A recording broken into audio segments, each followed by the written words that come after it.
খবর 24 সাথে আপনাকে স্বাগত। নতুন নতুন খবর জানার জন্য আমাদের চ্যানেলে চোখ রাখুন। দহনের পরই বৃষ্টির প্রলেপ।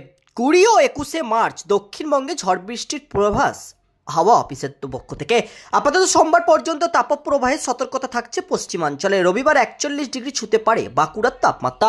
কলকাতা উপকূলেও দিনভর অস্বস্তিকর গরম থাকবে বলেই জানাচ্ছে হাওয়া অফিস। মঙ্গলবার থেকে ধীরে ধীরে কমবে গরম। বৃহস্পতিবার থেকেই বৃষ্টির অনুকূল পরিস্থিতি তৈরি হয়ে যেতে পারে। এদিন সকালে কলকাতার সর্বনিম্ন তাপমাত্রা ছিল 26.5 ডিগ্রি সেলসিয়াস। শনিবার দিনের সর্বোচ্চ তাপমাত্রা ছিল 33.7 ডিগ্রি সেলসিয়াস। বাতাসে জলীয় বাষ্পের পরিমাণ বা আপেক্ষিক আর্দ্রতা ঘোরাফেরা করছে 60 থেকে 93%-এর মতো। এদিন তাপপ্রবাহের সতর্কতা থাকছে বাঁকুড়া, বীরভূম, পশ্চিম মেদিনীপুর, পশ্চিম বর্ধমান, ঝাড়গ্রাম এবং পুরুলিয়াতে। এই সব জেলাতেই তাপমাত্রা স্বাভাবিকের থেকে 5 ডিগ্রি সেলসিয়াস পর্যন্ত বেশি থাকতে পারে। বেশিরভাগ জায়গাতেই ছাড়িয়ে যাবে 40 ডিগ্রি সেলসিয়াসের গণ্ডি। সোমবারও একই ছবি দেখা যাবে। অস্বস্তিকর গরম থাকবে দক্ষিণ 24 পরগনা, উত্তর 24 পরগনা, কলকাতা, হাওড়া, হুগলি, পূর্ব মেদিনীপুর, পূর্ব বর্ধমান, পুরুলিয়া, মুর্শিদাবাদ, নদিয়ার মতো জেলাগুলিতে। ব্যুরো রিপোর্ট, খবর 24/7।